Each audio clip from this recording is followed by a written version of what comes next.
पुणी मातिले अपार्टमेंट चोर कलाकना बुलाई नहीं गले 20 लाख टंकार सुना अलंकार भुवनेश्वर हाट उपरे शहीद नगर रे एक अपार्टमेंट रे 20 लाख सुना अलंकार सहित 50,000 टंका चोरी होईछि। गत किछि दिन तले भुवनेश्वर विभिन्न अपार्टमेंट रे लगातार चोरी घटना सामना को आसीतला। तबे एहारो किछि दिन परे पुणी थरे एभली घटना सामना को आसीछि। एनै अधिक सूचना दउछंती हम प्रतिनिधि चंदन पाइकराय। जा ऋतु आसिला चोर मातिले राजधानी रे एबे गोटिए परे गोटिए घरु कलाकना बुलाउछंती लुटेरा।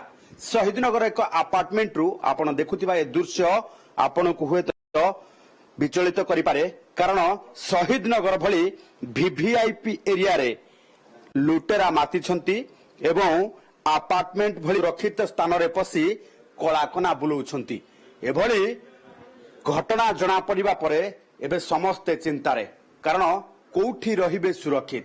पाखापाखि 20 लाख टंकार सुना गहना सहित नगद 50,000 टंका लुटी नहीं जाइछंती लुटेरा।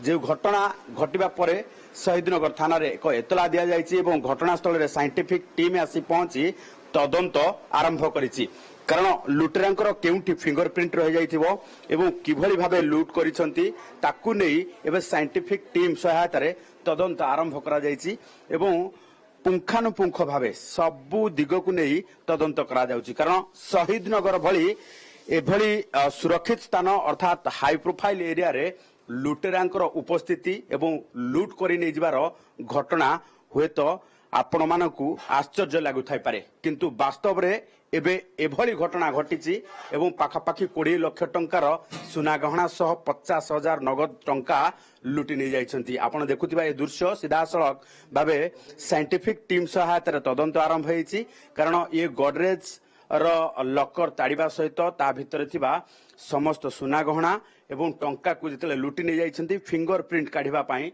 ये साइंटिफिक टीम सहायतार वर्तमान जांच करा जाउछि। तेणु आमे प्रतिक्रिया नबा कौन कौन जाइछि किभली भाबे घटना घटिला। घरे केही नथिले कि ना घरे नथिले केही से 5:30 रु 6 भितरे जणे से थिले भणी से बाहर को जाइछंती। तापरे माने ताकू सुजोग नैकरी से करिछंती। ये घटनाटी 6:30 रु 7 भितरे हेछि। संध्या 6:30 रु 7 भितरे। हां, संध्या 6:30 रु 7 भितरे हेछि। तो कौन कौन नैछंती घर से सुना गहना जहाँ थिला से गदरेज ताकू ताड़िकी से पाखापाखि से 18 ରୁ 20 लाख पाखापाखि सुना गहना 50,000 टंका जहाँ जानिले आपण से जे हमर केयरटेकर अछि केयरटेकर आसिक फोन कला जे से भौणी जे बाहर को जाइतिले कहले जे आपन घर ये कबाट खोला अछि आपण आसंत कोठी अछंती। सी आसिला परे देखिला जे एमती हेछि भंगा हेकि सब ये हेछि। केते दिन हला रहलेनी पाखापाखि अपार्टमेंट ये अपार्टमेंट रे 4-5 वर्ष हो गला, किंतु ये एरिया रे सामने रे थिले 10 वर्ष से कोण घरे भी थिले 5 वर्ष करीब ए एरिया रे 20 वर्ष हो गलानी। आपण भाबिथिले ना एमिति हबो बोले के भाबी नथिले। एबे केमति भाबुछंती कोन पई चोरी माने हमरे के ताको मार्क करूचंती ये करचंती बुलुचंती ये करचंती ताकर भय नै ये नै कोन संध्या समय रे 6:30 समय रे जदी ए बेले से हाई सिक्योरिटी एरिया रे ए बेले आबो माने संध्या समय रे जदी आपण मार्केटिंग करबा को जाउछंती तबे सेही समय रे जदी लुटेरा लुटी निये तेबे आपण केते बेले सुरक्षित से कथाटी को नहीं समस्त मन भितर प्रश्न।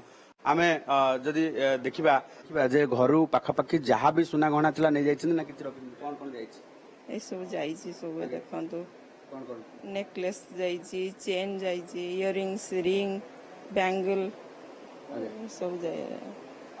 टंका भी 50,000 टंका जाइछि। 50,000 टंका जाइछि। तापरे गोल्ड रो कोनटा जाइछि देखे संख्या जाइछि। हां को सेल रो से कॉइन दीटा जाइछि।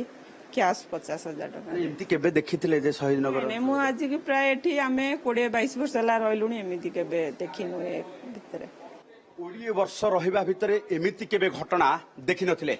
कारण एबे जो भली भावे लुटेरा मातिछंती एवं पूजा ऋतु आसिला मात्रे सेमानकर उपस्थिति देखौछंती ताकू नै एबे समस्ते चिंतारे। राजधानी रो अपार्टमेंट हेउ कि सिंगल घर अबा आपण देखुथिबा कोनोसी साई बस्तीर घर सबु एबे चोरंक निशाना रे रहुची एवं समस्ते गोटिए परे गोटिए घर देखिकी लुटेरा लुटिबार व्यस्त रहउछंती। आपण କିଛି ଦିନ ତଳେ ଦେଖିଥିଲେ ଯେ ଧଉଳି ଥାନା ଅଞ୍ଚଳରେ ଲୁଟେରା ଲୁଟି ନେଇଯାଇଥିଲେ ଏବେ ଶହୀଦ ନଗରକୁ ଟାର୍ଗେଟ କରିଛନ୍ତି ନଜରରେ ନାହିଁ। ଭୁବନେଶ୍ୱର କ୍ୟାମେରା ପର୍ସନ ସ୍ମୃତି ରଞ୍ଜନଙ୍କ ସହ ଚନ୍ଦନ ପାଇକରାୟ OTV।